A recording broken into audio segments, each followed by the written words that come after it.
Pergi kau dari rumah ini. Perempuan tak tahu balas budi. Ibu mertua menjerit di depan 50 tamu undangan, lalu melempar amplop berisi surat pengunduran diri ke wajah saya. Malam itu juga, saya cabut seluruh jabatan dan saham anaknya. Saya berkata pelan, "Bu, selama ini perusahaan ini milik saya. Suami ibu cuma direktur pinjaman." Halo, sahabat kisah. Selamat datang kembali di kanal ini. Sebelum cerita dimulai, tekan tombol like dan subscribe ya. Tulis juga dari kota mana kalian menonton. Dukungan kecil itu sangat berarti. Sekarang, izinkan saya menceritakan kisah ini dari awal. Nama saya Maya Anggraini. Usia saya 35 tahun. Saya pemilik tunggal sebuah jaringan restoran bernama Dapur Rempah Maya dengan 12 cabang yang tersebar di Jakarta dan Bandung. Banyak orang mengenal saya sebagai pengusaha kuliner yang berhasil. Mereka melihat mobil, melihat kantor di kawasan Kuningan, melihat senyum saya di majalah bisnis. Tapi hanya saya yang tahu. Semua itu dibangun dari satu dapur kontrakan sempit di Bekasi, belasan tahun lalu. Dulu saya menumis bumbu sendiri sampai subuh. Saya antar pesanan dengan motor butut. Saya catat setiap rupiah di buku tulis bersampul coklat. Saya tidak mewarisi apapun. Saya bangun semuanya dengan tangan saya sendiri. Saya lahir di sebuah kampung kecil di Jawa Tengah. Ayah saya seorang petani. Ibu saya menjual jamu keliling. Sejak kecil, saya sudah terbiasa bekerja. Saya tahu rasanya lapar. Saya tahu rasanya dihina karena miskin. Dan saya bersumpah suatu hari, saya akan keluar dari kemiskinan itu. Saya merantau ke Jakarta di usia 20 tahun. Hanya berbekal resep masakan ibu saya dan tekad yang membara. Tahun-tahun pertama sangat berat. Saya pernah ditipu rekan kerja. Saya pernah kehilangan modal. Saya pernah tidur di dapur kontrakan karena tidak mampu bayar kamar. Tapi saya tidak pernah menyerah. Setiap kegagalan, saya jadikan pelajaran. Resep rendang dan opor saya perlahan terkenal. Pelanggan datang dari mulut ke mulut. Dari satu gerobak, saya buka warung kecil. Dari warung, saya buka restoran. Dari satu restoran menjadi 12 cabang. Butuh 15 tahun. 15 tahun keringat, air mata, dan tangan yang melepuh karena minyak panas. Itulah sebabnya perusahaan ini bukan sekedar bisnis bagi saya. Ia adalah hidup saya. Ia adalah anak yang saya besarkan dengan susah payah. Maka ketika ada orang yang mencoba merampasnya, mereka tidak hanya merampas harta, mereka merampas seluruh perjuangan hidup saya. Suami saya bernama Hendra Wijaya. Usianya 42 tahun. Di kartu nama, ia tertulis sebagai Direktur Utama Dapur Rempah Maya. Orang mengira dialah otak di balik kerajaan ini. Padahal, jabatan itu hanya pemberian saya. Saya menikahinya 10 tahun lalu, saat usaha saya baru punya 3 cabang. Waktu itu Hendra hanya karyawan biasa di sebuah perusahaan logistik. Ia tampak sederhana, sopan, dan rajin. Saya jatuh hati karena ia mau membantu saya angkat-angkat galon di dapur tanpa mengeluh. Saya masih ingat hari pertama kami bertemu. Ia datang mengantar pesanan ke dapur saya, lalu melihat saya kewalahan mengangkat panci besar sendirian. Tanpa diminta, ia turun tangan membantu. Saat itu saya berpikir, inilah laki-laki yang baik hati. Laki-laki yang tidak gengsi, membantu seorang perempuan di dapur. Saya salah menilai. Tapi waktu itu, saya benar-benar percaya. Kami menikah sederhana. Tidak ada pesta mewah. Hanya akad di masjid kecil. Dihadiri keluarga dekat. Ibu Sulastri datang dengan wajah masam. Bahkan di hari pernikahan anaknya sendiri, beliau tidak bisa tersenyum tulus pada saya. Saya ingat beliau berbisik pada kerabatnya, "Anakku menikahi tukang masak." Memalukan. Saya dengar itu, tapi saya pura-pura tidak dengar. Demi Hendra, tahun-tahun pertama pernikahan kami sebenarnya bahagia. Setidaknya, saya pikir begitu. Usaha saya berkembang pesat. Dari 3 cabang menjadi 6, lalu 9. Setiap kali saya membuka cabang baru, Hendra berdiri di samping saya, tersenyum di depan kamera. Orang-orang memuji kami sebagai pasangan pengusaha yang serasi. Saya bangga. Saya pikir kami tim yang solid, tapi perlahan ada yang berubah. Semakin besar perusahaan saya, semakin kecil peran Hendra. Dan ia tidak suka itu. Ia mulai merasa tersaingi oleh istrinya sendiri. Setiap kali saya menerima penghargaan, wajahnya berubah masam. Setiap kali nama saya disebut di media, ia diam 1000 bahasa. Retak pertama muncul 3 tahun lalu. Saat itu, sebuah majalah bisnis ternama mewawancarai saya sebagai pengusaha perempuan inspiratif. Foto saya terpampang di sampul. Malam itu, alih-alih bangga, Hendra marah. "Kenapa cuma kamu yang diwawancara?" katanya ketus. "Aku ini direktur utamanya." Kenapa namaku tidak disebut? Saya terdiam. Saya tidak mengerti kemarahannya.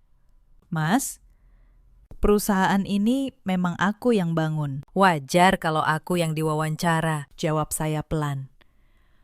"Itu kesalahan."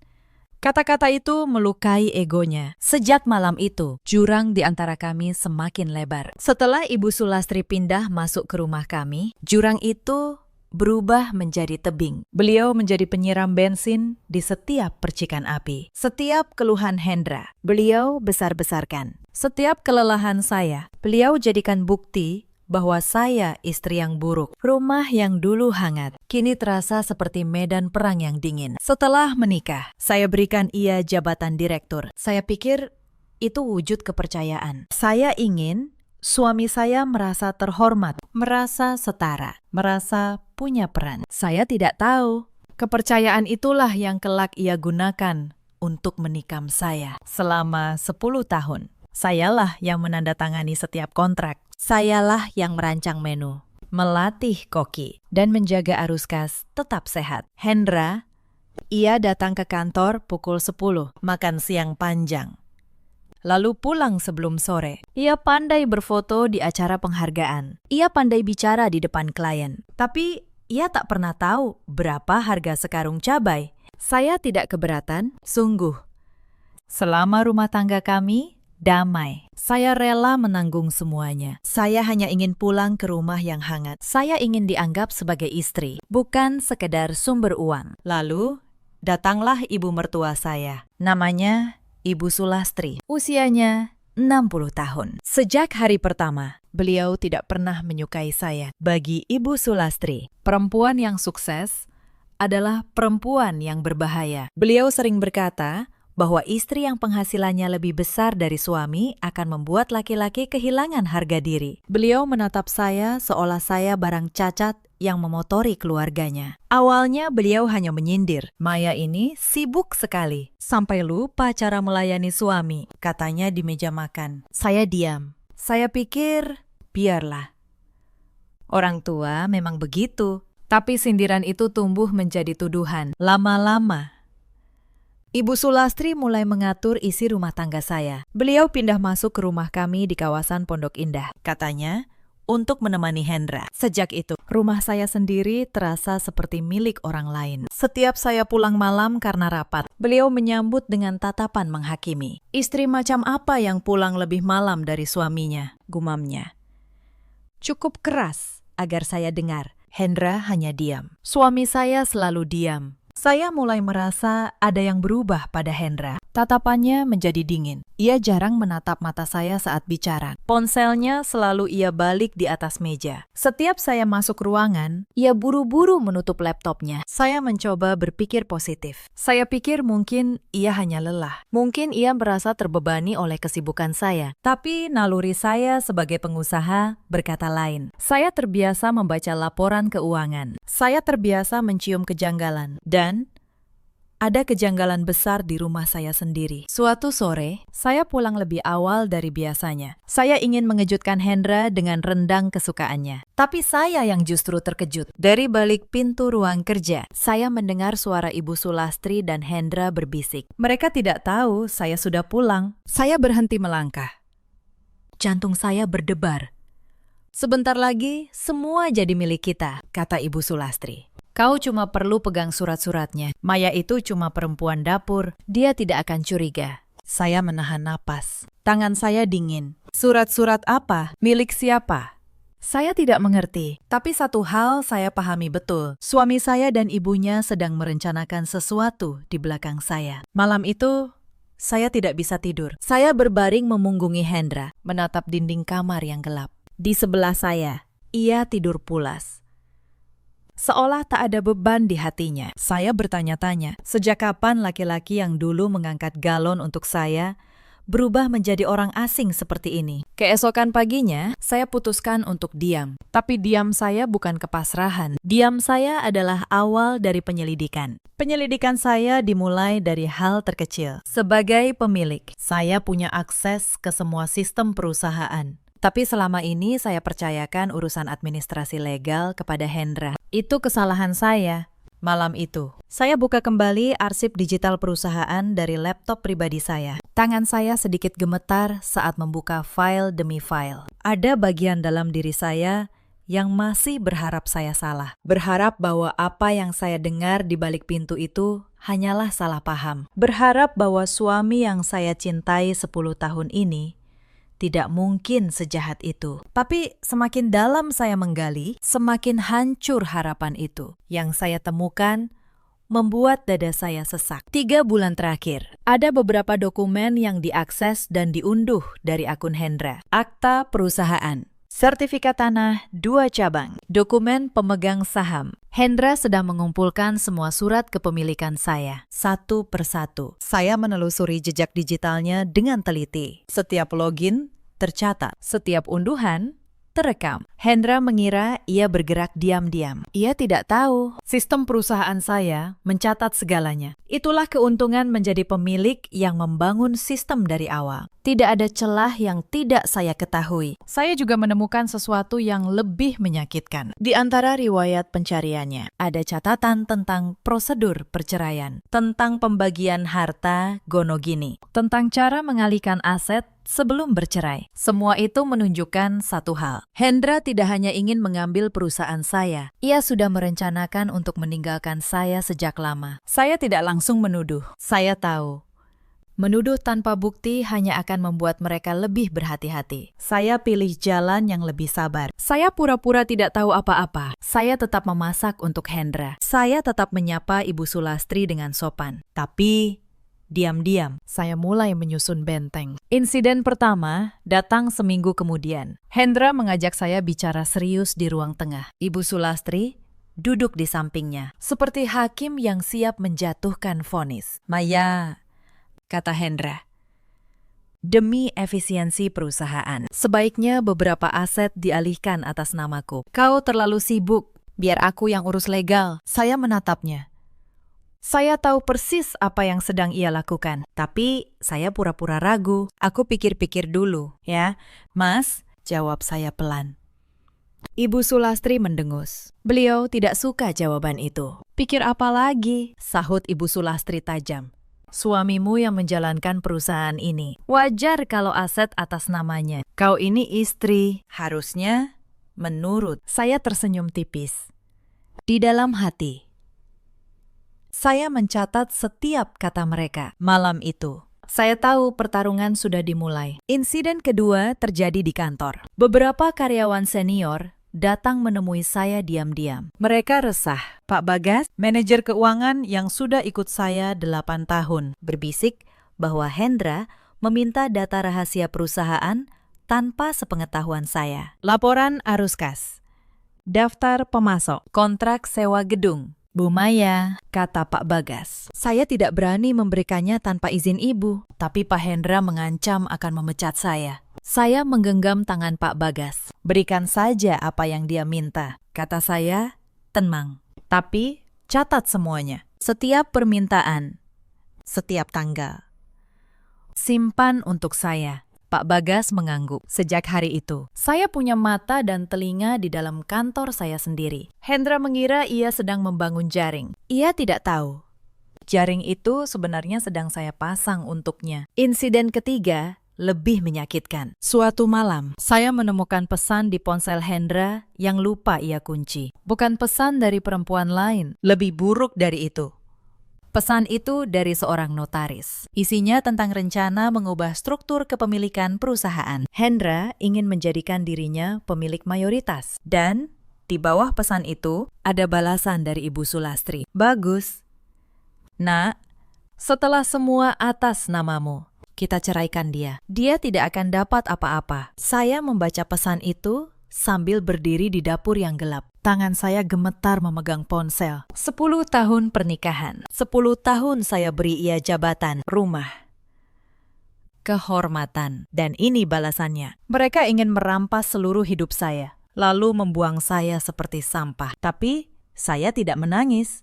Air mata saya sudah habis bertahun-tahun lalu. Saat saya menumis bumbu di dapur kontrakan, yang tersisa di dada saya hanya satu hal, tekad yang dingin. Saya berdiri lama di dapur gelap itu. Saya memandangi tangan saya sendiri. Tangan yang melepuh karena minyak panas. Tangan yang membangun semuanya. Saya bertanya pada diri sendiri, apakah saya akan menyerah begitu saja? Apakah saya akan membiarkan orang-orang serakah itu mengambil hidup saya? Tidak.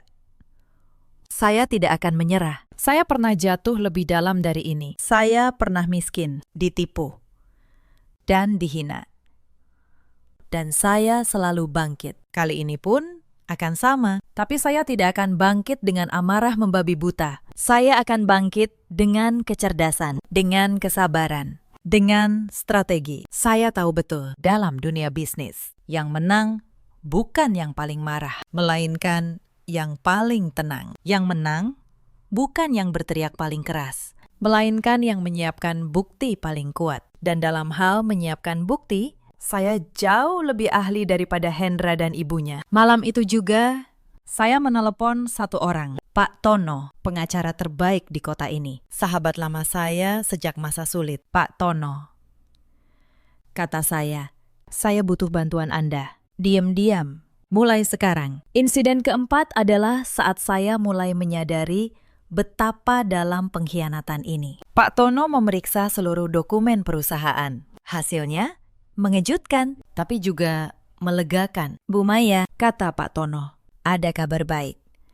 Semua akta pendirian, semua sertifikat induk masih sah atas nama Anda. Hendra baru berhasil mengakses salinan, bukan dokumen asli. Dokumen asli ada di mana? Saya tersenyum untuk pertama kalinya dalam berminggu-minggu. Di tempat yang tidak akan pernah mereka duga, jawab saya. Bertahun-tahun lalu, saya menyimpan seluruh dokumen asli di safe deposit box sebuah bank atas nama saya pribadi tanpa sepengetahuan siapapun. Bahkan, Hendra tidak tahu kotak itu ada. Insting lama saya menyelamatkan saya. Insting perempuan yang pernah miskin, yang tahu bahwa kepercayaan harus selalu disertai kehati-hatian. Saya dan Pak Tono mulai menyusun rencana. Bukan rencana balas dendam yang membabi buta, tapi rencana yang rapi, sabar, dan sah di mata hukum. Setiap minggu, kami bertemu diam-diam di sebuah kafe kecil di kawasan Tebet. Saya membawa dokumen. Pak Tono memeriksa, mencatat, dan menyusun strategi. Bu Maya, kata Pak Tono suatu sore, kuncinya adalah kesabaran. Biarkan mereka terus bergerak. Setiap langkah salah yang mereka ambil akan menjadi bukti yang menguatkan posisi Anda. Anda tidak perlu menyerang. Anda cukup menunggu. Saya mengangguk. Saya mengerti. Saya sudah biasa menunggu. Dulu saya menunggu adonan mengembang, menunggu kaldu mendidih sempurna, menunggu pelanggan pertama datang ke gerobak saya. Kesabaran adalah bahasa ibu saya. Tapi menunggu bukan berarti diam tanpa berbuat. Diam-diam, saya mengamankan posisi. Saya pindahkan rekening utama perusahaan ke bank lain. Dengan otorisasi tunggal di tangan saya perbarui sistem keamanan digital kantor. Saya bahkan memasang kamera pengaman baru di ruang arsip. Semua dilakukan tanpa Hendra tahu. Ia terlalu sibuk berfoto dan berjudi untuk menyadari bahwa pondasi rencananya sedang runtuh perlahan. Di tengah semua itu, muncul satu orang yang tak terduga. Adik ipar saya, Dini. Adik perempuan Hendra, usianya 30 tahun. Selama ini saya pikir ia bagian dari komplotan. Tapi suatu malam, Dini datang ke kantor saya, menangis. Mbak Maya, katanya, saya tidak tahan lagi. Ibu dan Mas Hendra merencanakan hal jahat pada Mbak. Saya sudah lama tahu. Tapi saya takut melawan ibu. Maafkan saya. Dini menceritakan semuanya. Bagaimana Ibu Sulastri merancang skenario sejak setahun lalu. Bagaimana Hendra setuju karena terjerat utang judi yang menumpuk. Bagaimana mereka berencana menceraikan saya setelah semua aset berpindah tangan, saya memeluk Dini. "Kau tidak salah," kata saya. "Kau hanya takut, tapi sekarang kau sudah berani. Itu yang penting." Sejak malam itu, Dini menjadi mata saya di dalam rumah keluarga Hendra. Ia memberitahu saya setiap rencana mereka, jauh sebelum mereka melaksanakannya. Tanpa mereka sadari, orang yang mereka kira paling lemah justru berpihak pada saya. Insiden kelima terjadi saat bulan Ramadan tiba. Suasana rumah berubah. Ibu Sulastri tiba-tiba bersikap manis pada saya. Beliau memuji masakan saya. Beliau mengajak saya berbelanja bahan lebaran. Saya tahu, kebaikan mendadak itu adalah jebakan. Benar saja. Suatu hari, Ibu Sulastri menyodorkan setumpuk surat di meja makan. "Maya, ini surat-surat untuk urusan pajak. Tanda tangani saja. Biar ibu yang urus ke kantor pajak." Saya mengambil surat itu. Pura-pura membaca sekilas. Tapi mata saya yang terlatih langsung menangkap kejanggalan. Itu bukan surat pajak. Itu surat kuasa pengalihan hak. Jika saya tanda tangani, saya akan menyerahkan kendali penuh perusahaan kepada Hendra. Saya menatap Ibu Sulastri dengan senyum yang paling tenang yang bisa saya buat. Wah, banyak sekali. "Bu, saya bawa ke kantor dulu, ya, biar dicek tim legal saya, supaya tidak ada kesalahan." Wajah Ibu Sulastri seketika berubah masam. Beliau tidak menyangka saya akan menolak dengan halus. "Untuk apa pakai tim legal?" Suaranya meninggi. "Kau tidak percaya pada keluargamu sendiri. Justru karena ini penting." "Bu," jawab saya. Saya hati-hati. Saya bawa surat itu pergi. Malam itu, saya serahkan kepada Pak Tono sebagai bukti. Satu lagi batu bata untuk benteng saya. Insiden keenam adalah serangan terhadap harga diri saya. Karena gagal membuat saya menandatangani surat, Ibu Sulastri mengubah taktik. Beliau mulai menyebar fitnah.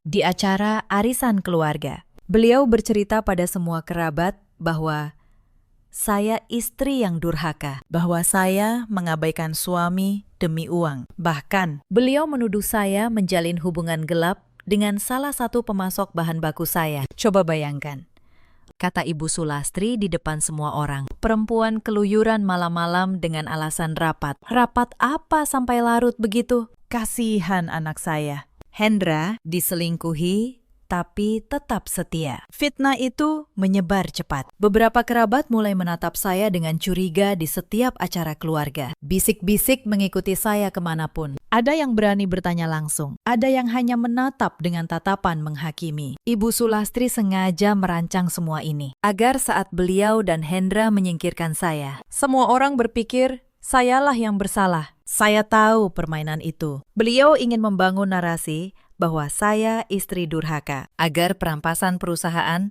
terlihat seperti hukuman yang pantas. Tapi saya tidak akan jatuh dalam perangkap itu. Saya tahu, kebenaran tidak perlu diteriakan. Kebenaran hanya perlu dibuktikan. Dan saya sedang mengumpulkan setiap bukti dengan sabar. Kabar itu sampai ke telinga saya melalui sepupu Hendra yang masih punya hati nurani. Saya mendengarkan dengan dada panas. Tapi saya tidak membantah. Saya tahu, membantah fitnah hanya akan membuatnya tampak lebih nyata. Saya simpan amarah itu. Saya kunci rapat-rapat untuk dilepaskan pada waktu yang tepat. Fitnah itu ternyata punya tujuan yang lebih licik. Beberapa hari kemudian, saya menerima telepon dari Pak Hartono, pemasok daging langganan saya selama 7 tahun. Suaranya gusar.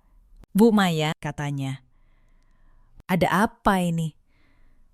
Suami ibu menelpon saya, mengancam akan memutus kontrak kalau saya tidak mengikuti perintahnya. Dia minta saya menaikkan harga seenaknya, lalu selisihnya masuk ke rekening pribadinya. Saya menarik napas dalam-dalam. Hendra tidak hanya menggerogoti perusahaan dari dalam, ia juga mencoba merusak hubungan saya dengan para mitra yang saya bangun bertahun-tahun. Ia ingin memutus urat nadi bisnis saya, satu persatu. "Pak Hartono," kata saya, "tenang. Tolong abaikan permintaannya. Kontrak Anda dengan saya, bukan dengan dia. Dan tolong simpan rekaman atau pesan apapun yang dia kirim. Itu akan sangat membantu saya nanti." Pak Hartono setuju. Ia bahkan mengirimkan tangkapan layar percakapan Hendra yang penuh ancaman. Satu lagi bukti, masuk ke map Pak Tono. Hendra mengira ia sedang mempersempit ruang gerak saya. Padahal, ia sedang menumpuk bukti untuk menjerat dirinya sendiri. Beberapa pemasok lain juga menghubungi saya dengan keluhan serupa. Hendra rupanya menemui mereka satu persatu, mencoba memutar uang perusahaan untuk menutupi utang judinya. Tapi para mitra itu sudah lama mengenal saya. Mereka tahu siapa yang jujur dan siapa yang serakah. Tidak satu pun dari mereka berpihak pada Hendra. Sebaliknya, mereka semua melapor pada saya, menyerahkan bukti, dan menyatakan kesetiaan mereka. Saya terharu.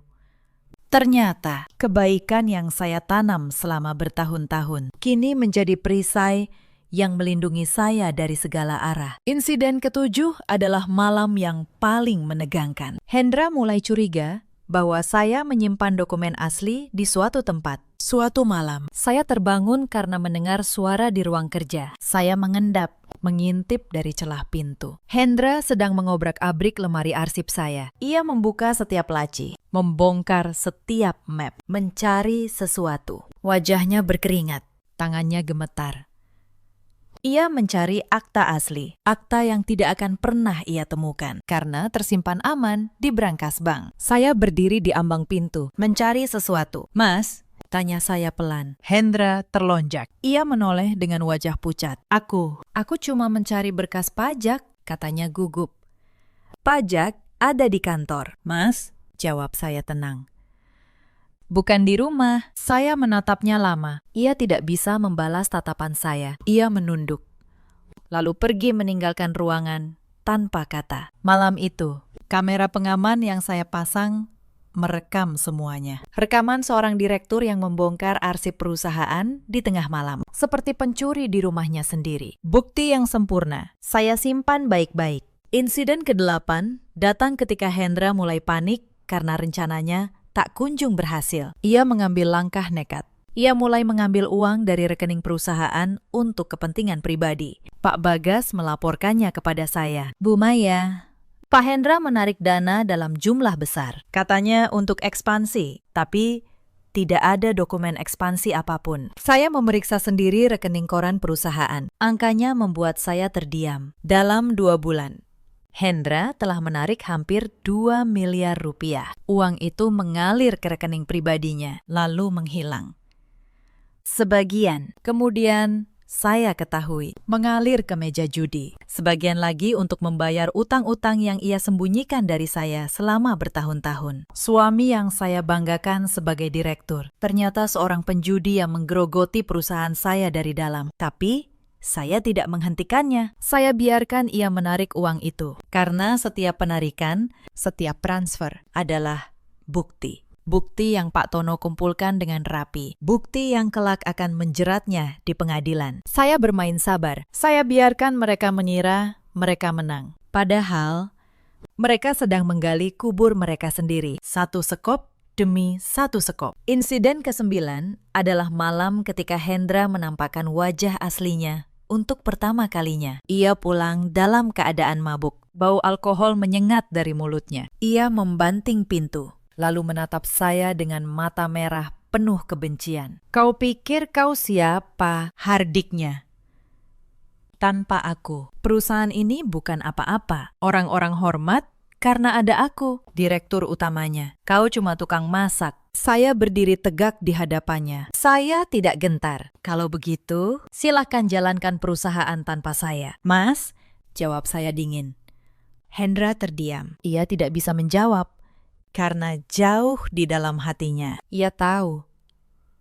Ia tidak bisa membedakan laporan laba rugi dari daftar belanja dapur. "Kau pikir orang-orang hormat padamu karena kemampuanmu?" lanjut saya pelan. "Mereka hormat karena nama Dapur Rempah Maya. Dan nama itu, Mas, adalah nama saya, bukan namamu."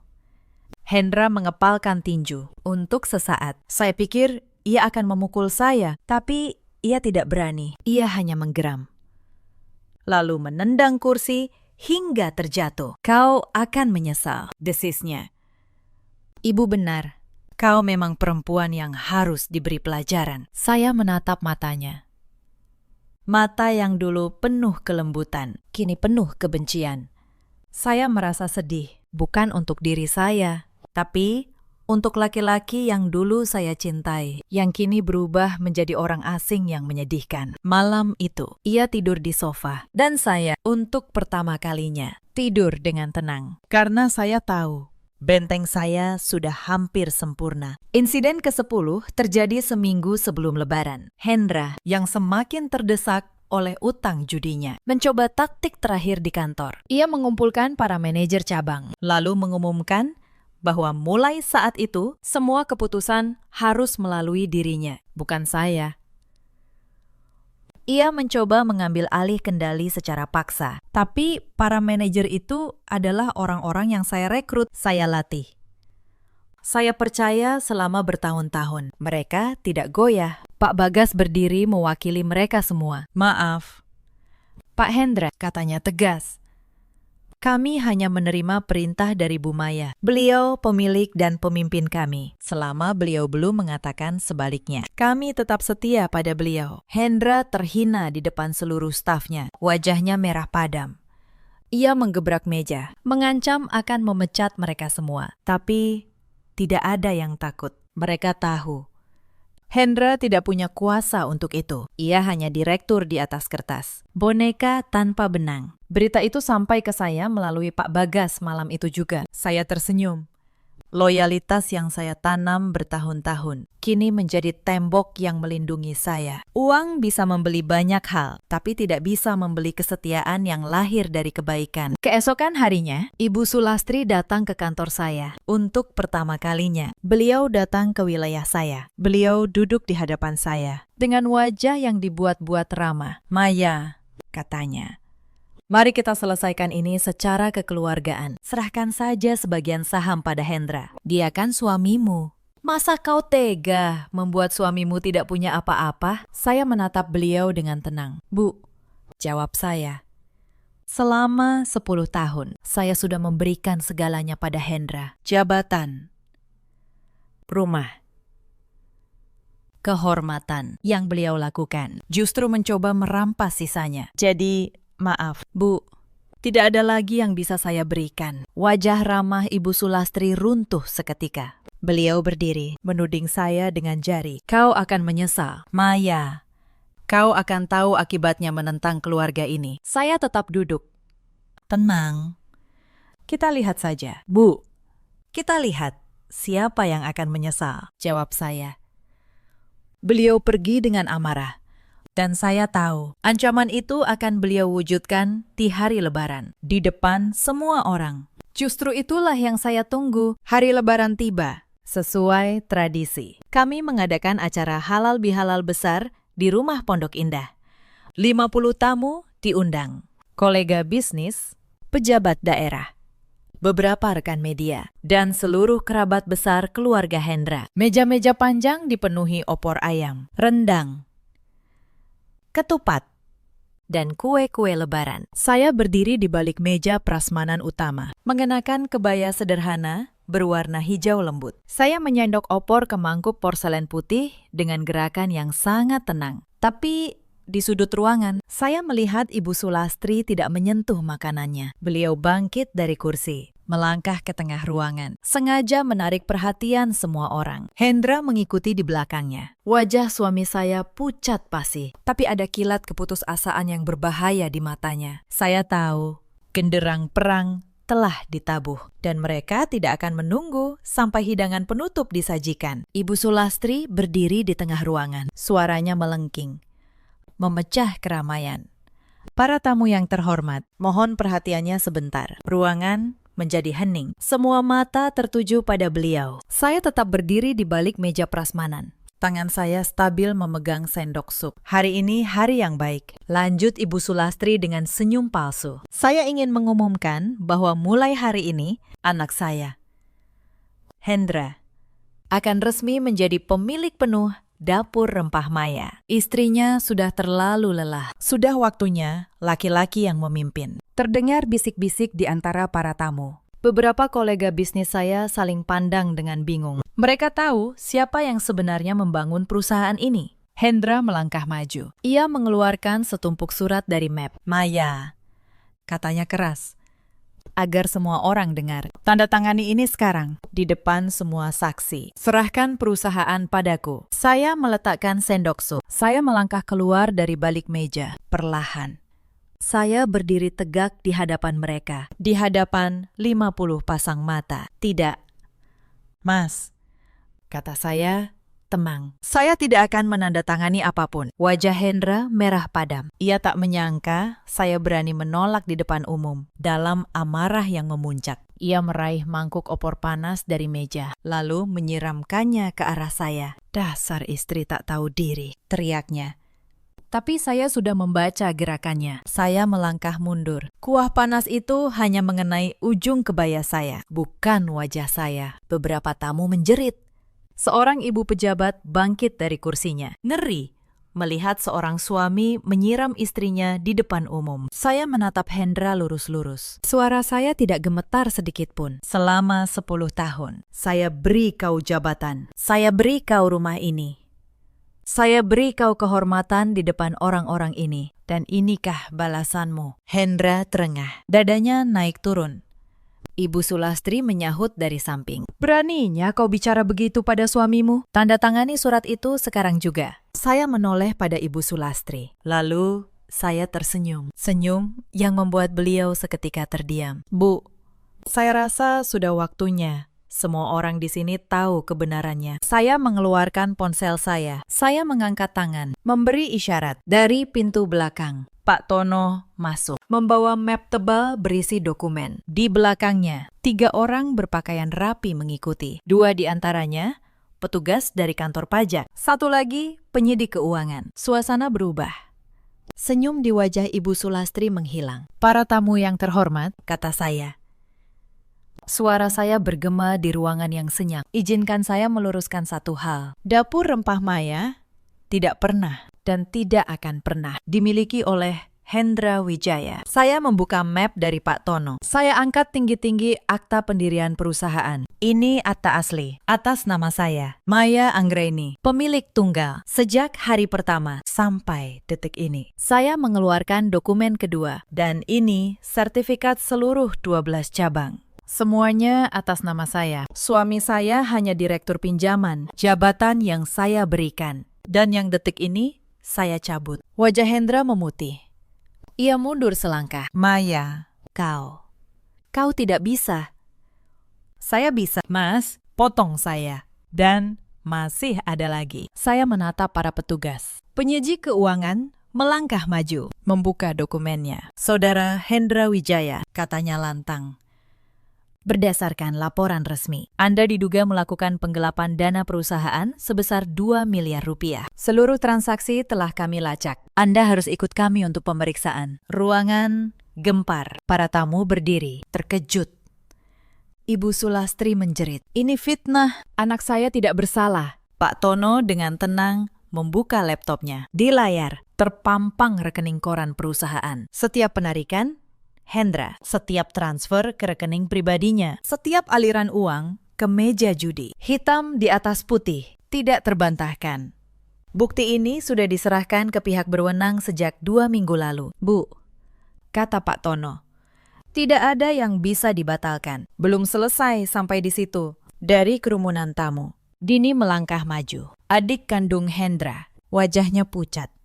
Tapi matanya teguh. Ia berdiri di samping saya, menghadap ibunya sendiri. Bu, kata Dini dengan suara bergetar, saya tidak bisa diam lagi. Saya tahu semua rencana ibu dan Mas Hendra. Saya tahu bagaimana kalian ingin merampas semua yang Mbak Maya bangun. Saya sudah ceritakan semuanya pada Mbak Maya. Karena yang kalian lakukan ini salah. Bu, sangat salah. Ibu Sulastri menatap putrinya dengan tatapan tak percaya. Dini, Kau mengkhianati keluargamu sendiri. Tidak. Bu, jawab Dini. Air matanya jatuh. Saya justru menyelamatkan keluarga ini dari dosa yang lebih besar. Mbak Maya tidak pernah jahat pada kita. Dia selalu baik dan kalian membalasnya dengan kejahatan. Saya malu. Bu, ruangan semakin riuh. Para tamu berbisik, menggelengkan kepala. Kini semua orang tahu, bahkan keluarga Hendra sendiri mengakui kejahatan itu. Ibu Sulastri terhuyung. Beliau mencari kursi untuk bersandar. Wajahnya yang tadi penuh kesombongan, kini pucat seperti kertas. Beliau menatap saya, lalu menatap anaknya, lalu menatap para petugas. Beliau akhirnya paham. Mereka kalah. Mereka kalah telak. Hendra jatuh berlutut di lantai. Maya, tolong. Aku hilaf. Maafkan aku. Jangan lakukan ini. Saya menunduk menatapnya. Laki-laki yang dulu mengangkat galon untuk saya. Laki-laki yang saya cintai dengan tulus. Kini meringkuk di lantai di hadapan 50 saksi. Memohon ampun. Mas, kata saya pelan. Kau tidak menyiram saya dengan kuah panas tadi. Kau menyiram seluruh janji pernikahan kita. Dan janji itu sudah hangus. Saya berbalik pada para tamu. Saya tegakkan punggung saya. Saya mohon maaf acara ini terganggu. Tapi saya rasa kalian semua berhak tahu siapa yang sebenarnya berdiri di balik dapur rempah Maya. Terima kasih sudah hadir. Para petugas membawa Hendra keluar. Ia tidak melawan. Ibu Sulastri mengikuti di belakang, terisak. Tubuhnya seolah menua 10 tahun dalam satu malam. Para tamu menyalami saya satu persatu dengan tatapan penuh hormat. Beberapa menyelipkan kartu nama, menawarkan kerjasama baru. Saya berdiri sendiri di tengah taman, di antara meja-meja yang masih penuh makanan. Aroma opor dan rendang masih menggantung di udara. Tapi kini, aroma itu tidak lagi membawa rasa takut. Ia membawa aroma keadilan yang sudah terbayar tunai. Pak Bagas dan para staf lain mulai membereskan ruangan. Mereka bekerja dalam diam. Tapi saya bisa merasakan dukungan yang mengalir dari mereka. Salah seorang dari mereka mendekati saya, lalu berkata pelan, "Bu Maya, kami bangga pada Ibu. Ibu pantas mendapatkan keadilan ini." Saya mengangguk, menahan haru. Untuk pertama kalinya, malam itu, mata saya berkaca-kaca. Bukan karena sedih, tapi karena lega. Saya melangkah ke dalam rumah yang kini terasa berbeda. Rumah yang dulu menjadi medan perang, kini menjadi milik saya sepenuhnya. Tidak ada lagi tatapan menghakimi. Tidak ada lagi bisikan fitnah. Hanya keheningan yang menenangkan. 6 bulan kemudian, saya berdiri di gedung pengadilan. Hendra duduk di kursi terdakwa, mengenakan rompi tahanan. Wajahnya kuyu, matanya kosong.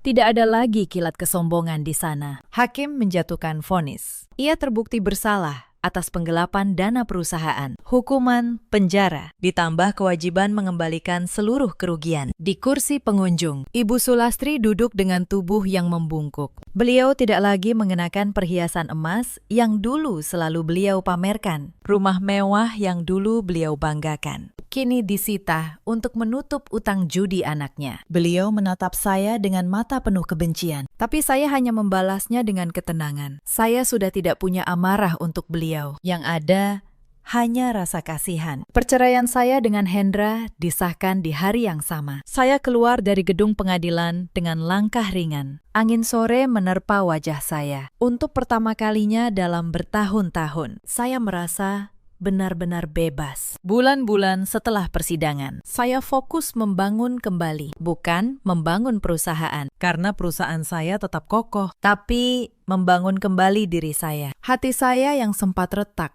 kepercayaan saya yang sempat hancur. Saya belajar bahwa pengkhianatan tidak menghancurkan saya. Ia justru memurnikan saya. Ia menunjukkan siapa yang benar-benar setia dan siapa yang hanya berpura-pura. Para karyawan yang membela saya, Pak Tono yang menjadi sahabat sejati, dan Dini yang berani melawan keluarganya sendiri demi kebenaran. Mereka adalah keluarga baru saya. Dini kini bekerja di perusahaan saya. Saya angkat ia menjadi salah satu manajer. Ia bekerja dengan tekun, seolah ingin menebus dosa keluarganya. Saya tidak pernah menyalahkannya atas perbuatan ibunya. Saya hanya bilang, kau memilih jalan yang benar. Saat itu sangat sulit. Itu yang membuatmu berbeda. Suatu hari, Dini bertanya pada saya, Mbak Maya, apakah Mbak membenci Ibu dan Mas Hendra? Saya berpikir sejenak, lalu menjawab, tidak. Membenci hanya akan membebani hatiku. Aku memilih melepaskan. Aku memilih bahagia. Itu balas dendam terbaik. Saya tidak langsung pulang ke kantor. Pak Tono mengantar saya ke sebuah bangunan baru di pinggiran kota. Di atas gerbangnya terpasang papan nama kayu yang elegan. Rumah Berdaya Maya. Pusat pelatihan dan perlindungan untuk perempuan. Di dalamnya, beberapa perempuan menyambut saya dengan senyum tulus. Mereka adalah para penyintas. Perempuan-perempuan yang pernah ditindas, direndahkan, dianggap tidak berdaya. Di sini, saya mengajari mereka memasak, mengelola usaha kecil, dan yang terpenting, berdiri di atas kaki sendiri. Semuanya gratis. Salah satu dari mereka, seorang ibu muda bernama Wati, datang menghampiri saya. Matanya berkaca-kaca. "Bu Maya," katanya. "Dulu saya pikir hidup saya sudah selesai setelah suami saya pergi membawa semua harta. Tapi di sini saya belajar bahwa saya masih punya tangan, masih punya kemampuan. Terima kasih sudah mengajari saya bangkit." Saya memeluknya. Di pelukan itu, saya melihat diri saya sendiri belasan tahun lalu. Inilah wujud nyata dari luka yang saya ubah menjadi kekuatan. Dendam yang saya ubah menjadi kasih sayang. Saya tidak ingin ada lagi perempuan yang harus melewati apa yang saya lewati seorang diri. Cerita ini mengajarkan satu hal. Kebaikan bukanlah kelemahan. Kesabaran bukanlah kekalahan. Kadang, diam yang paling tenang menyimpan kekuatan yang paling besar. Di luar sana, ada banyak perempuan yang seperti saya dulu. Perempuan yang bekerja keras, menanggung rumah tangga, tapi tetap dianggap tidak berharga oleh orang-orang yang seharusnya mencintainya. Untuk kalian, saya ingin berkata, jangan pernah menyerahkan apa yang kalian bangun dengan keringat sendiri. Jagalah hak kalian, jagalah harga diri kalian. Ada juga banyak suami di luar sana, seperti Hendra. Laki-laki yang lupa bahwa rumah tangga dibangun dengan saling menghormati, bukan dengan merampas. Dan ada pula para ibu mertua, seperti Ibu Sulastri, yang karena rasa takut kehilangan anaknya, justru menghancurkan keluarga anaknya sendiri. Hendra kini menjalani hukumannya. Ibu Sulastri hidup dalam penyesalan, ditinggalkan kemewahan yang dulu beliau puja. Sementara saya bangkit lebih kuat dari sebelumnya. Bekas siraman kuah di kebaya itu sudah lama saya buang. Tapi pelajaran dari malam itu akan selalu saya simpan. Dalam hidup, kita selalu punya pilihan. Kita bisa memilih untuk hancur, atau kita bisa memilih untuk bangkit dan menyalakan api baru untuk menerangi jalan kita sendiri. Ceritakan kisah kalian di kolom komentar. Dari kota mana kalian menonton? Apakah kalian pernah merasakan hal serupa? Terima kasih sudah menemani saya sampai akhir. Sampai jumpa di kisah berikutnya. Malam itu, di ruang tengah rumah besar keluarga Wirahadi, 11 anggota keluarga duduk mengelilingi saya seperti hakim mengelilingi terdakwa. Ibu mertua saya mendorong selembar surat ke depan wajah saya. "Tanda tangani, atau kamu keluar malam ini juga tanpa membawa apapun," katanya. Saya menatap surat pelepasan hak atas rumah yang saya dan suami bangun dengan keringat sendiri. Lalu saya menarik napas, membuka tas, dan mengeluarkan sebuah map coklat tua. Saat saya meletakkan isi map itu di atas meja, satu persatu, wajah mereka berubah pucat. Karena di antara seluruh orang di ruangan ini, hanya saya yang tahu hukum. Dan hanya saya yang menyimpan dokumen yang sebenarnya. Halo, sahabat kisah.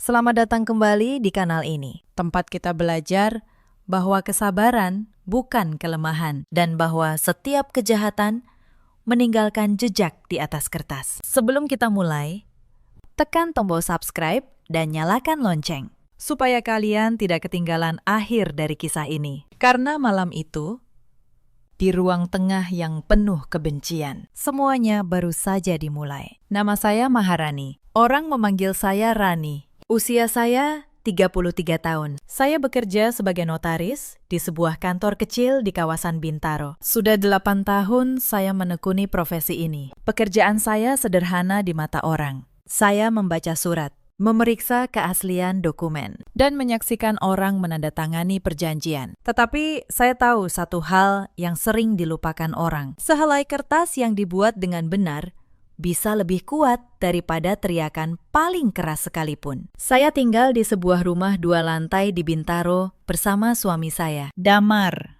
dan putri kami, Kayla, yang baru berusia 4 tahun. Rumah itu tidak mewah, tetapi setiap sudutnya kami bangun bersama. Lantai keramik di ruang tamu, dapur yang menghadap taman kecil, kamar Kayla dengan dinding berwarna biru muda. Semua itu kami cicil selama bertahun-tahun. Damar bekerja sebagai supervisor di sebuah perusahaan logistik. Ia bukan lelaki jahat, setidaknya.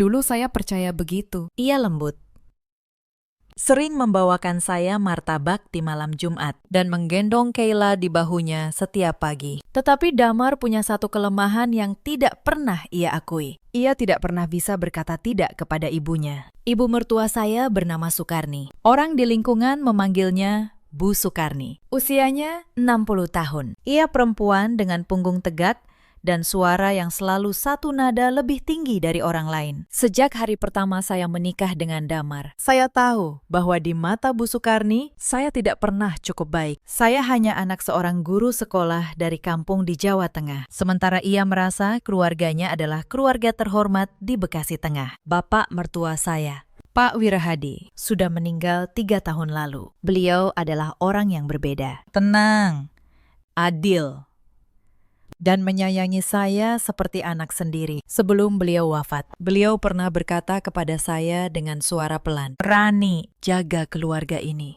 dan jaga juga dirimu sendiri." Saat itu saya tidak mengerti maksud kalimat kedua. Bertahun-tahun kemudian, saya baru paham bahwa beliau sudah melihat apa yang akan datang. Selain Damar, ada satu orang lagi di keluarga itu yang harus kalian kenal. Namanya Wulan. Ia adik perempuan Damar, berusia 30 tahun. Wulan cantik, pandai berbicara, dan tahu persis bagaimana membuat ibunya tersenyum. Ia juga tahu persis bagaimana membuat saya merasa seperti orang asing di tengah keluarga sendiri. Wulan belum menikah. Ia tinggal berpindah-pindah, kadang di kos, kadang menumpang di rumah teman, dan setiap kali ia kehabisan uang, ia selalu kembali ke pelukan ibunya. Sejak kecil, kata Damar, Wulan selalu menjadi anak kesayangan. Apapun yang ia inginkan, Bu Sukarni akan berusaha memberinya. Maka tidak heran, Wulan tumbuh dengan keyakinan bahwa dunia dan isi rumah ini memang seharusnya menjadi miliknya. Termasuk rumah yang saya bangun dengan keringat saya sendiri. Saya tidak tahu di awal pernikahan saya bahwa ibu dan anak perempuan itu sudah lama menyimpan satu rencana. Sebuah rencana yang melibatkan rumah, surat, dan tanda tangan. Sebuah rencana yang baru saya pahami sepenuhnya ketika semuanya hampir terlambat. Mari saya mulai dari awal. Saya menikah dengan Damar 8 tahun lalu di sebuah masjid kecil dekat rumah orang tua saya. Pernikahan kami sederhana. Tidak ada gedung mewah, tidak ada ribuan tamu. Hanya keluarga, tetangga, dan doa. Saat itu Bu Sukarni datang dengan wajah yang sulit dibaca. Ia tersenyum kepada para tamu, tetapi tidak pernah benar-benar tersenyum kepada saya. Di tahun-tahun pertama, kami tinggal mengontrak sebuah rumah kecil. Saya bekerja keras membangun nama di kantor notaris tempat saya magang dulu. Damar merintis karir dari posisi paling bawah. Kami hidup pas-pasan, tetapi bahagia. Setiap rupiah yang kami kumpulkan, kami simpan dengan hati-hati. Mimpi kami sederhana. Sebuah rumah, tempat di mana Kayla bisa tumbuh tanpa harus berpindah-pindah kontrakan setiap tahun. Lalu Pak Wirahadi jatuh sakit. Selama berbulan-bulan, sayalah yang paling sering menjaga beliau di rumah sakit. Bukan Wulan yang selalu sibuk entah di mana. Bukan juga Bu Sukarni yang lebih sering mengeluh lelah daripada menemani suaminya. Saya yang menyuapi beliau, membacakan koran, dan menggenggam tangannya di malam-malam terakhir. Pada salah satu malam itulah beliau memanggil saya mendekat. "Rani," bisik beliau, "rumah di Bekasi itu. Jangan biarkan ia jatuh ke tangan yang salah." Saya mengira beliau hanya bicara karena demam. Saya mengangguk. mengusap keningnya, dan menyuruhnya beristirahat. Saya tidak tahu bahwa kalimat itu adalah peringatan. Beberapa hari kemudian, Pak Wirahadi meninggal dunia dengan tenang. Dan sejak hari itu, segalanya mulai berubah. Setelah pemakaman, Bu Sukarni mengajak Damar bicara empat mata di kamarnya. Saya tidak tahu apa yang mereka bicarakan. Tetapi, seminggu kemudian, Damar pulang dengan sebuah usul yang terdengar masuk akal pada awalnya. "Rani," katanya, "hati-hati. Ibu sekarang sendirian di rumah besar itu. Bagaimana kalau kita pindah ke sana? Kita renovasi rumah itu. Kita tinggal bersama ibu. Lebih hemat.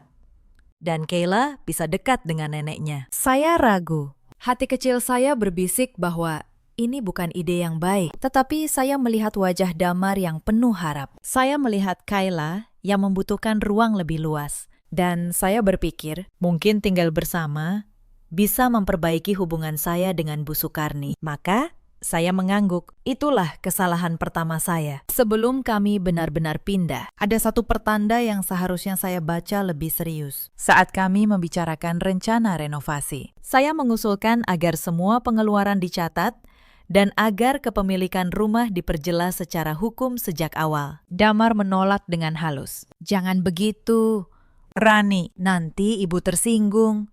Masa sama keluarga sendiri pakai hitung-hitungan surat?" Saya menelan keberatan saya. Tetapi sebagai notaris, saya tidak bisa benar-benar mematikan kebiasaan saya. Diam-diam, saya tetap menyimpan setiap catatan. Bukan untuk melawan siapapun, hanya untuk berjaga. Seperti seseorang yang menyimpan payung meski langit masih cerah. Kami menjual sebagian tabungan dan menggunakan sisa simpanan kami untuk merenovasi rumah tua di Bekasi itu. Atapnya kami ganti, dapurnya kami perbaiki. Kami tambahkan satu kamar di lantai 2 untuk Kayla. Uang yang keluar dari kantong kami bukan jumlah kecil, hampir 400 juta rupiah. Hasil 8 tahun kami menabung. Saya menyimpan setiap kwitansi, setiap bukti transfer, setiap nota tukang. Bukan karena curiga, hanya karena sebagai notaris. Mencatat sudah menjadi kebiasaan saya. Kebiasaan yang kelak menyelamatkan hidup saya. Saat renovasi hampir selesai, Bu Sukarni datang kepada saya dengan senyum manis yang jarang saya lihat. "Rani," katanya, "sertifikat rumah ini masih atas nama almarhum Bapak. Biar ibu yang urus balik nama ke notaris, ya. Atas nama ibu dulu, supaya gampang. Nanti kalau ibu sudah tiada, kan jatuhnya ke Damar juga." Saya terdiam sejenak. Sebagai notaris, saya tahu persis bahaya dari kalimat itu. Saya tahu apa artinya sebuah rumah berpindah nama tanpa kejelasan hukum. Tetapi saya juga tahu satu hal lain. Kalau saya menolak terang-terangan, perang akan dimulai terlalu cepat sebelum saya siap. Maka saya hanya tersenyum. "Baik, Bu, nanti saya bantu siapkan dokumennya." Yang tidak Bu Sukarni tahu, saya tidak pernah berniat menyerahkan dokumen apapun begitu saja. Malam itu, di kamar, saya membuka laptop dan mulai menyusun rencana saya sendiri. Diam-diam, sabar. Karena saya tahu, di luar sana ada banyak perempuan yang kehilangan segalanya hanya karena percaya pada janji manis. Dan saya bersumpah, saya tidak akan menjadi salah satu dari mereka. Kami resmi pindah ke rumah Bekasi itu pada awal musim hujan. Hari pertama, saya masih percaya bahwa keputusan ini bisa berhasil. Saya menata kamar Kayla, memasang gorden baru, dan memasak rendang kesukaan Damar untuk makan malam pertama kami sekeluarga. Tetapi malam itu, di meja makan, Bu Sukarni hanya mencicipi sedikit, lalu meletakkan sendoknya. "Rendangmu terlalu manis," katanya datar. "Di keluarga ini, kami tidak terbiasa makan masakan kampung." Damar tidak berkata apa-apa. Ia hanya menunduk dan terus makan. Saya menelan rasa sakit itu bersama suapan nasi saya. Saya berkata pada diri sendiri, ini baru permulaan. Bersabarlah, Rani. Tetapi saya tidak tahu bahwa kesabaran saya akan diuji jauh lebih keras dari yang saya bayangkan. Belum genap 2 minggu kami tinggal di sana. Wulan datang. Ia muncul di suatu sore dengan 3 koper besar dan wajah seolah rumah itu memang miliknya. "Aku tinggal di sini dulu," ya, katanya sambil melempar senyum ke arah ibunya. "Lagi nggak ada tempat." Bu Sukarni langsung menyambutnya hangat. memeluknya, dan menyuruh saya menyiapkan kamar tamu untuknya. Bukan meminta, menyuruh. Saya mengangguk dan menyiapkan kamar itu. Kamar yang sebenarnya sudah saya rencanakan sebagai ruang kerja saya. Tetapi saya diam. Saya pikir mungkin ini hanya sementara. Ternyata kedatangan Wulan adalah awal dari semua yang lebih buruk. Sejak Wulan tinggal di rumah itu, posisi saya berubah perlahan. Pagi hari, ketika saya bersiap berangkat ke kantor, Wulan akan duduk di meja makan sambil berkata, "Mbak Rani, sekalian cuci piring ini, ya. Aku capek." Padahal, ia baru saja bangun tidur. Saya yang harus bekerja. Justru diperlakukan seperti pembantu di rumah yang saya renovasi dengan uang saya sendiri. Saya pernah mencoba bicara dengan Damar. "Mas, Wulan tidak seharusnya begitu. Aku juga punya pekerjaan." Damar hanya menghela napas. "Sudahlah, Rani, dia kan adikku. Lagi pula, ini rumah ibuku. Kita ini cuma menumpang." Kalimat itu menghantam saya seperti tamparan. Menumpang. Di rumah yang saya bangun ulang dengan tabungan 8 tahun, saya tidak menjawab. Tetapi malam itu, di kamar, saya membuka map coklat tempat saya menyimpan semua kwitansi renovasi. Saya menghitungnya kembali satu persatu. 387 juta rupiah. Itu bukan jumlah yang akan saya relakan hilang begitu saja. Hari-hari berlalu, dan tekanan kecil itu menumpuk menjadi sesuatu yang berat. Wulan mulai mengatur isi rumah, seolah ia nyonya besar di sana. Ia mengganti gorden yang saya pasang dengan gorden pilihannya, dibayar dari uang ibunya. Ia memindahkan foto pernikahan saya dan Damar dari ruang tamu ke gudang, lalu menggantinya dengan foto dirinya. Suatu sore, saya menemukan kotak perhiasan kecil peninggalan ibu saya, satu-satunya warisan dari orang tua saya, tergeletak terbuka di meja Wulan. Sepasang anting emas milik mendiang ibu saya hilang. Saya bertanya baik-baik. Wulan hanya mengangkat bahu. "Mungkin jatuh? Lagi pula cuma emas murahan, kan?" Saya menatap matanya. Saya tahu ia berbohong, tetapi saya tidak berteriak. Saya hanya mencatat dalam hati. Satu lagi hutang yang suatu hari harus dibayar. Saya mencoba sekuat tenaga menjaga ketenangan demi Kayla. Setiap malam, saya menidurkannya sambil bercerita tentang hal-hal indah, seolah rumah itu tidak dipenuhi racun. Tetapi Kayla, anak yang peka. Suatu malam, ia bertanya, "Bunda, kenapa nenek dan tante Wulan gak suka sama Bunda?" Pertanyaan polos itu menusuk saya lebih dalam daripada semua hinaan yang pernah saya terima. Saya tersenyum, mengusap rambutnya, dan berkata, "Bunda baik-baik saja, sayang. Yang penting, Bunda punya Kayla." Tetapi malam itu, setelah ia tertidur, saya menangis dalam diam untuk pertama kalinya sejak lama. Bukan karena saya lemah, tetapi karena saya tahu anak saya mulai melihat luka yang saya coba sembunyikan. Beberapa minggu kemudian, datang ujian berikutnya. Suatu malam, Bu Sukarni mengetuk kamar kami. Ia masuk dengan wajah memelas yang dibuat-buat. "Damar, Rani," katanya. "Ibu butuh uang untuk biaya pengobatan. Tekanan darah ibu naik terus. Pinjam dulu tabungan kalian, 300 juta saja. Nanti ibu kembalikan." Saya menatap Damar. Saya tahu tabungan kami tinggal tidak seberapa setelah renovasi. 300 juta itu hampir seluruh sisa simpanan kami. Saya hendak berkata bahwa kita perlu surat, perlu kejelasan. Tetapi Damar sudah lebih dulu menjawab, "Tentu, Bu, besok saya transfer." Tanpa surat, tanpa perjanjian, tanpa bertanya pada saya. Malam itu kami bertengkar untuk pertama kalinya dengan suara tinggi. "Mas, itu uang kita berdua. Kenapa kamu memutuskan sendiri?" Damar balas membentak. "Itu ibuku, Rani. Kamu tega membiarkan ibuku sakit demi uang." Saya terdiam, bukan karena saya kalah, tetapi karena saya sadar suami saya tidak lagi melihat saya sebagai pasangannya. Ia hanya melihat saya sebagai sumber uang untuk keluarganya. Keesokan harinya, uang itu ditransfer. Dan seperti yang sudah saya duga, uang itu tidak pernah kembali. Yang lebih membuat saya curiga, beberapa hari kemudian, saya melihat Wulan pulang membawa tas tangan baru yang mahal. Saya tidak berkata apa-apa, tetapi Saya mencatat tanggalnya, jumlahnya, bukti transfernya. Semua tersimpan rapi. Tidak lama setelah itu, mereka mulai mempermalukan saya di depan orang luar. Suatu sore, beberapa tetangga datang berkunjung di hadapan mereka. Bu Sukarni berkata dengan nada seolah bercanda, "Untung Damar punya ibu yang bisa membiayai rumah ini. Kalau mengandalkan istrinya saja, mungkin kami sudah tinggal di kontrakan sempit." Para tetangga tertawa sopan. Saya hanya tersenyum, menyajikan teh. Lalu, masuk ke dapur. Di balik pintu dapur, saya menggenggam nampan erat-erat. Mereka mengubah kebenaran menjadi sebaliknya. Rumah yang saya renovasi dengan uang saya kini diceritakan seolah hadiah dari kemurahan Bu Sukarni. Saya tahu, melawan dengan kata-kata di depan tetangga hanya akan membuat saya tampak seperti menantu durhaka. Maka saya memilih diam. Tetapi diam saya bukan kekalahan. Diam saya adalah waktu yang saya beli untuk menyiapkan segalanya.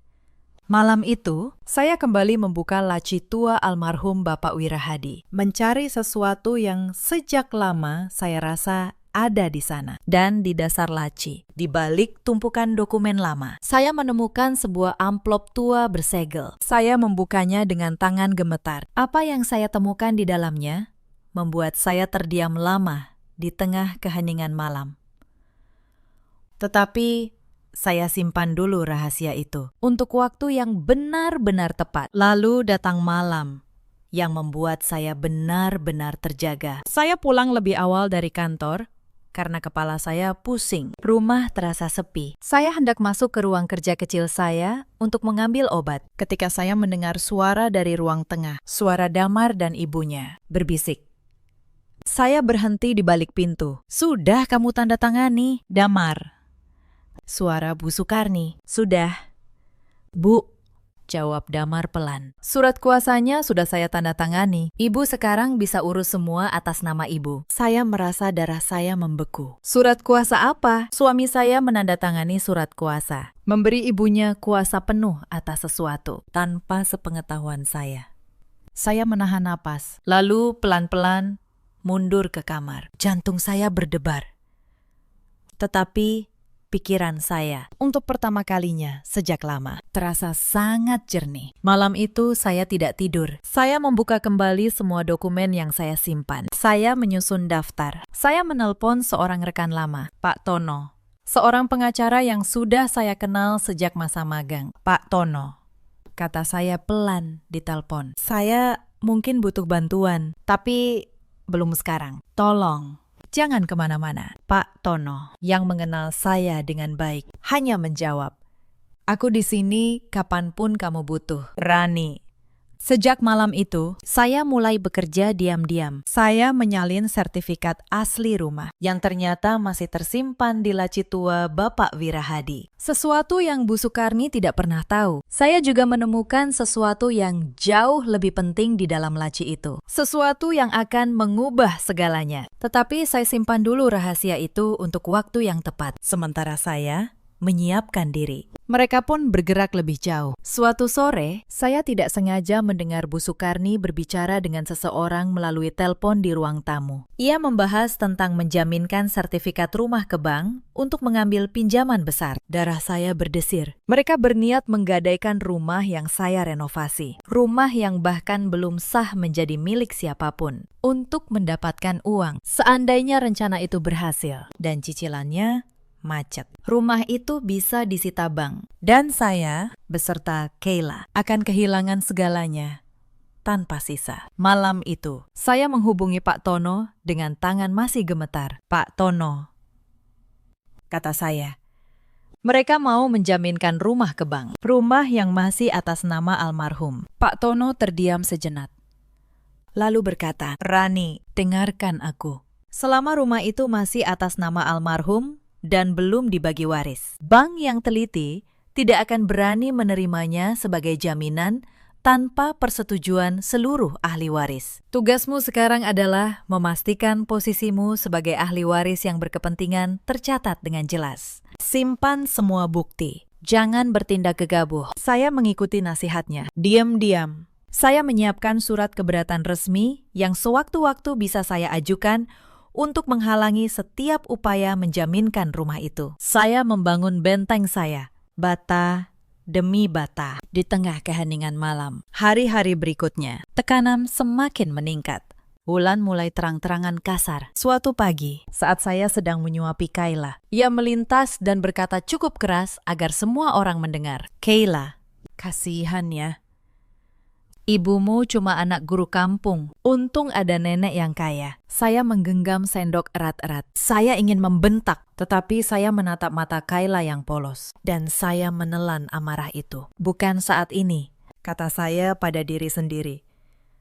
"Belum saatnya." Lalu, suatu sore, Bu Sukarni memanggil saya ke ruang tamu. Tetapi sebelum sore itu, ada satu hal lagi yang saya temukan. Dan itu membuat saya semakin waspada. Suatu siang, saat membereskan meja kerja Wulan untuk mencari gunting, saya menemukan beberapa lembar kertas latihan. Di atasnya, berulang kali ada coretan tanda tangan. Tanda tangan saya. Wulan sedang berlatih meniru tanda tangan saya. Tangan saya dingin. Mereka tidak hanya berniat memaksa saya menandatangani surat. Jika saya menolak terus, mereka bahkan siap memalsukan tanda tangan saya. Saya memotret kertas-kertas itu diam-diam, lalu meletakkannya kembali persis seperti semula. Satu lagi bukti masuk ke dalam map coklat saya. Dan satu lagi alasan bagi saya untuk bergerak lebih cepat. Di sana sudah duduk Wulan dan seorang lelaki asing berjas. "Rani," kata Bu Sukarni dengan nada manis yang menipu. "Ini Pak Hendra,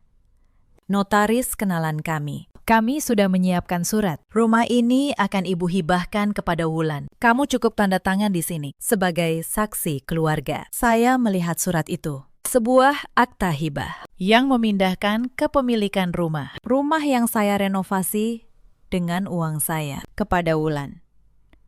Dan mereka memanggil notaris kenalan mereka sendiri untuk melegalkannya. Mereka pikir saya tidak akan mengerti. Mereka pikir saya hanya menantu lugu dari kampung. Saya menatap akta itu lama. Lalu saya tersenyum tipis. "Boleh saya baca dulu?" "Bu, namanya juga dokumen penting." Bu Sukarni mengerutkan kening, tetapi mengangguk. Saya membaca setiap baris. Dan di dalam hati, saya menemukan 3 cacat hukum yang fatal dalam dokumen itu. Pertama, objek yang dihibahkan adalah rumah yang masih atas nama orang yang sudah meninggal, sehingga belum sah untuk dialihkan. Kedua, hibah itu dibuat tanpa melibatkan seluruh pihak yang berhak atas warisan. Ketiga, dokumen itu sama sekali tidak menyebut dana renovasi ratusan juta yang telah saya keluarkan. Tetapi saya tidak mengatakannya saat itu. Saya hanya berkata, "Saya perlu waktu untuk mempertimbangkan." "Bu,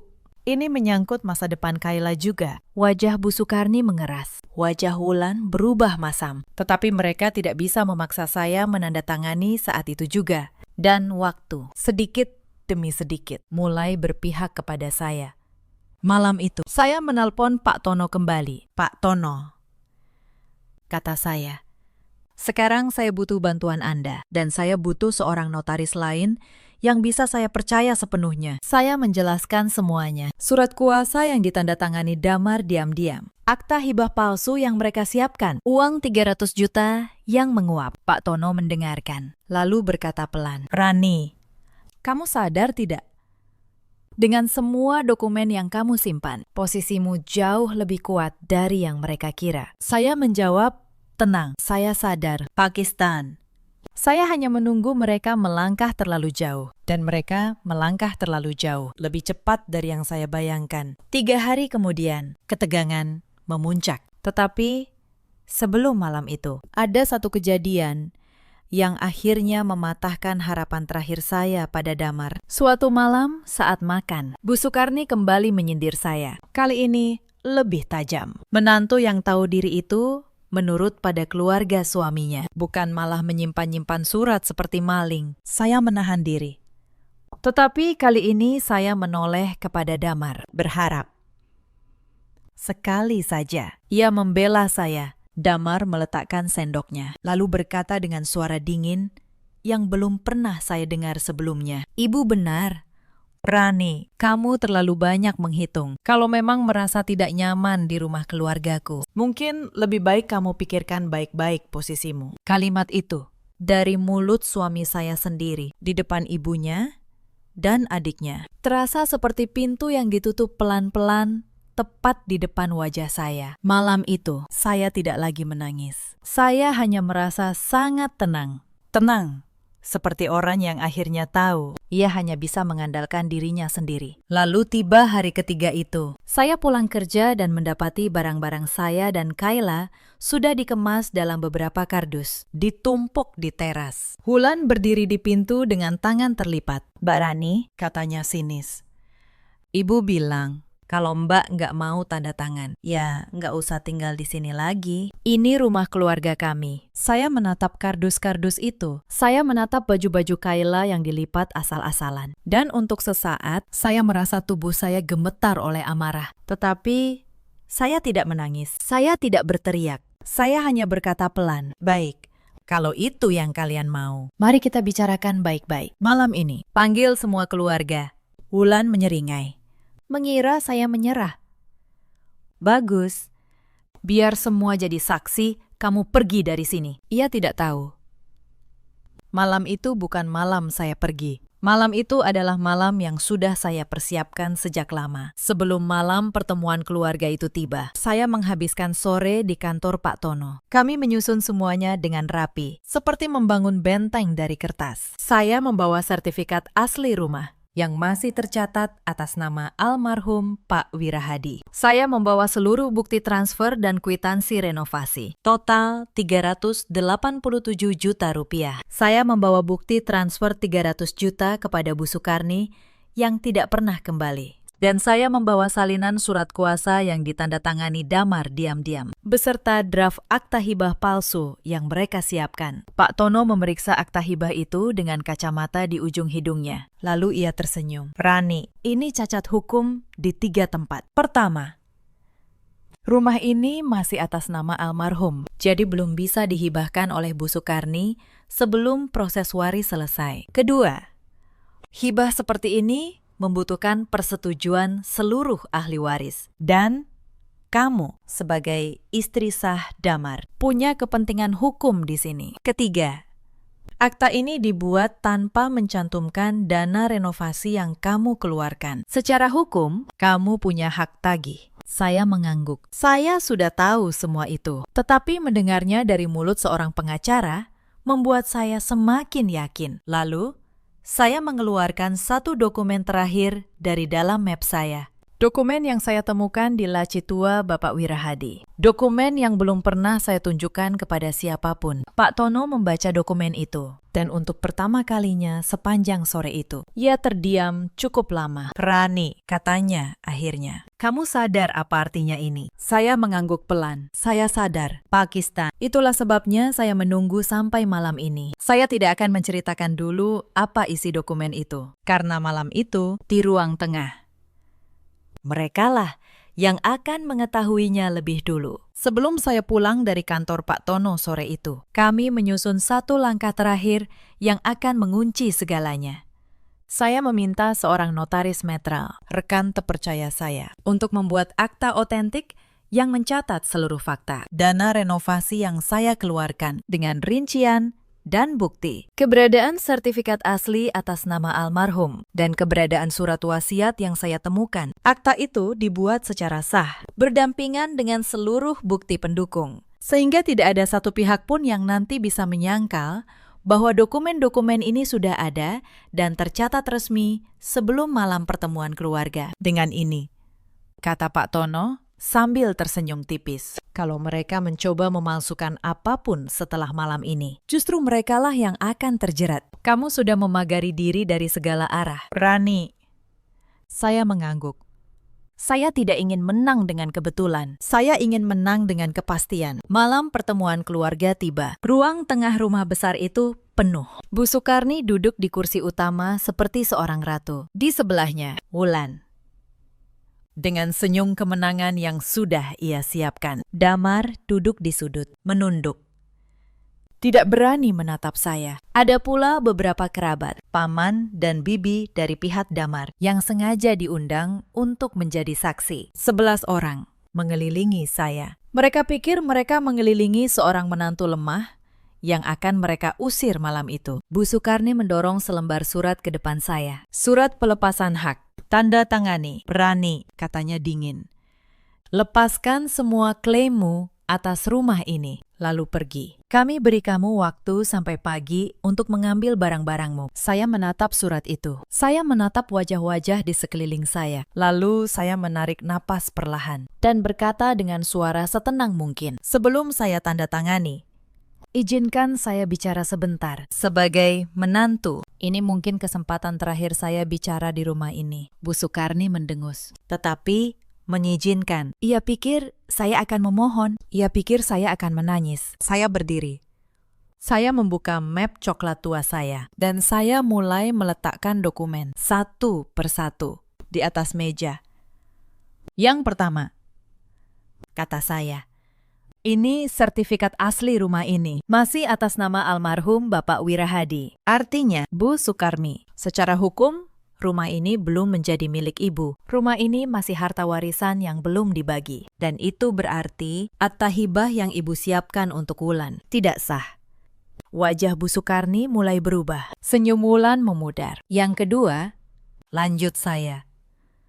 Meletakkan setumpuk kertas. Ini seluruh bukti transfer dan kwitansi renovasi rumah ini. 387 juta rupiah. Uang saya dan damar. Secara hukum, saya punya hak tagih atas seluruh jumlah ini terhadap siapapun yang mengklaim rumah ini. Terdengar bisik-bisik di antara para kerabat. Paman Damar mulai mengerutkan kening ke arah Bu Sukarni. Yang ketiga, saya meletakkan bukti transfer berikutnya. 300 juta yang ibu pinjam dengan alasan biaya pengobatan. Uang yang tidak pernah kembali. Dan yang anehnya, beberapa hari setelah uang itu cair, Wulan membeli tas dan barang-barang mewah baru. Wajah Wulan memerah. Itu fitnah, teriaknya. Saya menatapnya tenang. Saya punya tanggal, jumlah, dan bukti. Wulan. Di pengadilan, yang berbicara bukan teriakan. Yang berbicara adalah kertas. Ruangan mulai gaduh. Bu Sukarni bangkit. Wajahnya merah padam. Kamu pikir kamu siapa? Berani mengancam keluarga ini. Lalu, sebelum saya sempat menjawab, ia mengangkat tangannya dan menampar pipi saya keras. Suara tamparan itu menggema di ruangan yang mendadak hening. Pipi saya panas. Mata saya berkaca-kaca. Bukan karena sedih, tetapi karena menahan sesuatu yang sudah terlalu lama saya pendam. Saya menoleh ke arah Damar. Suami saya, lelaki yang berjanji melindungi saya 8 tahun lalu. Ia hanya duduk di sudut, menunduk. Diameter. Tidak berdiri, tidak membela, tidak berkata apa-apa. Dan di saat itulah, sesuatu di dalam diri saya yang selama ini saya jaga tetap utuh, akhirnya patah dengan tenang. Bukan menjadi serpihan, tetapi menjadi sebuah keputusan. Saya mengusap pipi saya. Lalu, saya berkata dengan suara yang sangat pelan, tetapi terdengar oleh semua orang. Terima kasih, Bu. Tamparan itu baru saja menjadi bukti terakhir yang saya butuhkan. Di depan 11 saksi, Bu Sukarni terdiam, bingung.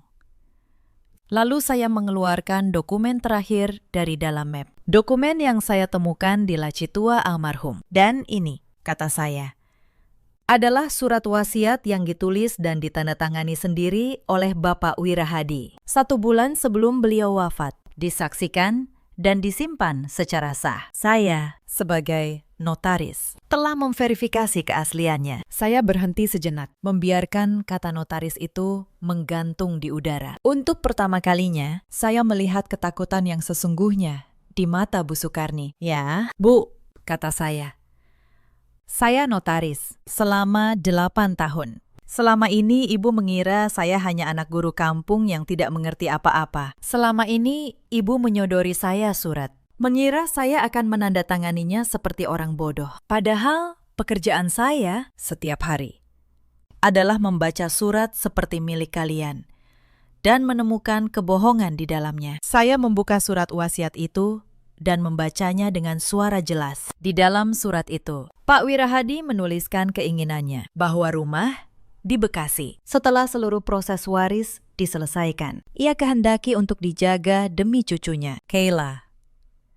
Dan bahwa beliau menunjuk saya, Maharani, menantunya, sebagai pihak yang ia percaya untuk mengurus dan menjaga harta itu. Karena beliau, dengan kata-katanya sendiri, tidak mempercayai istri dan anak perempuannya dalam urusan harta. Ruangan itu hening total. Para kerabat saling berpandangan. Paman Damar berdiri dan berkata dengan suara berat, "Sukarni, apa ini benar? Apa kamu mencoba mengambil rumah ini diam-diam? Melanggar wasiat abangku." Bu Sukarni tidak bisa menjawab. Wulan menunduk. Wajahnya pucat pasi. "Saya tidak datang malam ini untuk mengusir siapapun," kata saya akhirnya. "Saya datang untuk meletakkan kebenaran di atas meja. Dengan surat kuasa yang Damar tanda tangani diam-diam. Akta hibah cacat yang kalian siapkan. Dan kini terbongkar di depan keluarga sendiri. Kalian punya dua pilihan. Pertama, kita selesaikan ini di pengadilan, di mana semua dokumen ini akan saya serahkan, termasuk dugaan penggelapan uang 300 juta. Atau kedua, kita selesaikan secara adil. Rumah ini dikembalikan ke status waris yang sah, dijaga demi Kayla, sesuai wasiat almarhum. Dan uang renovasi, serta uang yang ibu pinjam, dikembalikan sesuai hukum. Tidak ada yang berani membantah. Karena untuk pertama kalinya, mereka berhadapan bukan dengan menantu yang lemah, tetapi dengan seseorang yang memegang hukum di tangannya. Malam itu pertemuan keluarga berakhir tanpa tanda tangan apapun di surat pelepasan hak. Para kerabat pulang dengan wajah yang berbeda dari saat mereka datang. Mereka datang untuk menyaksikan seorang menantu diusir. Mereka pulang dengan keraguan besar terhadap Bu Sukarni dan Wulan. Saya membawa Kayla ke kamar, menidurkannya, lalu duduk sendiri di teras hingga larut. Saya tidak merasa menang. Saya hanya merasa lelah. Lelah karena harus melawan keluarga yang seharusnya menjadi tempat saya berlindung. Tetapi saya tahu ini belum selesai. Orang seperti Bu Sukarni tidak akan menyerah hanya karena satu malam. Dan saya benar. Keesokan paginya, Bu Sukarni berusaha mengubah strategi. Ia mendatangi saya di dapur. Kali ini dengan nada lembut yang dibuat-buat. "Rani," katanya, "kemarin malam ibu hilaf. Kita ini keluarga. Tidak perlu sampai ke pengadilan, kan? Malu didengar tetangga. Bagaimana kalau kita selesaikan baik-baik di antara kita saja?" Saya menatapnya. Saya tahu persis, ini bukan permintaan maaf. Ini upaya untuk menarik kembali masalah ke ruang gelap, jauh dari saksi dan dokumen. Tempat ia bisa kembali berkuasa. "Bu," kata saya, "tenang. Saya juga tidak ingin ke pengadilan. Tetapi penyelesaian baik-baik harus tetap di atas kertas. Dengan notaris yang netral. Bukan kenalan ibu. Dengan persetujuan seluruh ahli waris. Itu bukan karena saya tidak menghormati ibu. Itu justru supaya tidak ada lagi yang bisa dicurangi di kemudian hari." Wajah Bu Sukarni mengeras lagi. Karena ia tahu, di atas kertas yang sah, ia tidak bisa lagi bermain. Beberapa hari kemudian, sesuatu yang tidak saya duga terjadi. Pak Hendra, notaris kenalan mereka, yang menyiapkan akta hibah palsu itu, menghubungi saya. Suaranya gugup. "Ibu Maharani," katanya.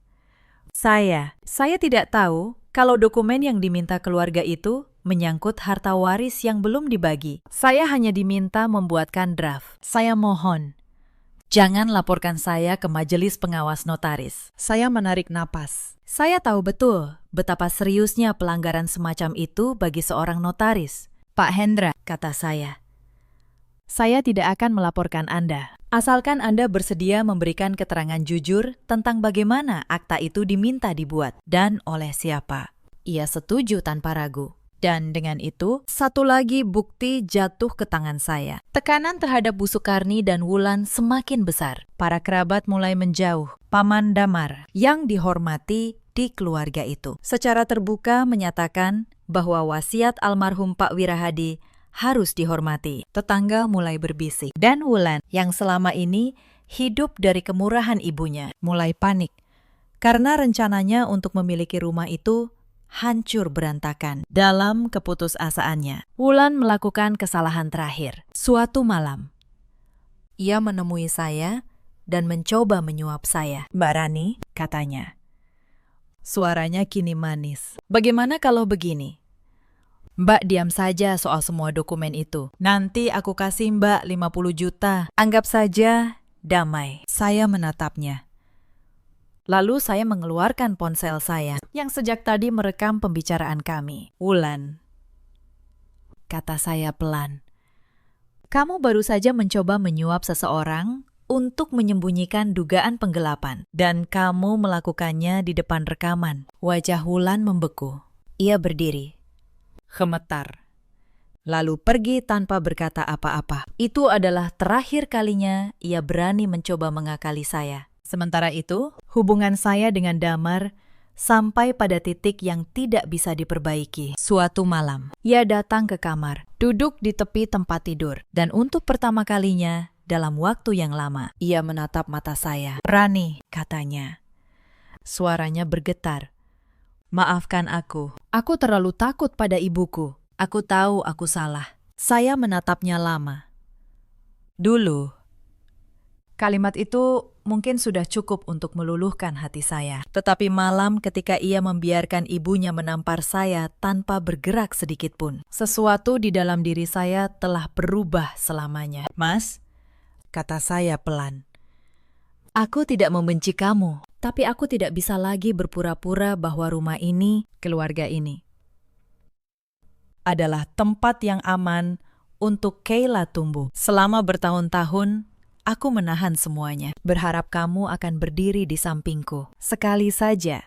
Tapi kamu tidak pernah memilih aku. Kamu selalu memilih untuk diam." Damar menunduk. Air mata mengalir di pipinya. Tetapi air mata terlambat tidak bisa menghapus tahun-tahun ketika ia memilih diam. Saya tidak langsung mengambil keputusan tentang pernikahan kami malam itu. Tetapi saya tahu, apapun yang terjadi, saya tidak akan pernah lagi membiarkan diri saya menjadi orang yang lemah di rumah ini. Proses hukum berjalan. Kali ini sepenuhnya di jalur yang sah. Dengan bantuan Pak Tono dan seorang notaris netral yang saya percaya, kami mengurus pembagian waris rumah Bekasi sesuai hukum dan sesuai wasiat almarhum Pak Wirahadi. Akta hibah palsu yang disiapkan Bu Sukarni dinyatakan batal demi hukum. Surat kuasa yang ditandatangani Damar diam-diam tidak punya kekuatan apapun karena dibuat di atas harta yang belum menjadi hak Bu Sukarni. Hasil akhirnya jelas. Rumah itu sesuai wasiat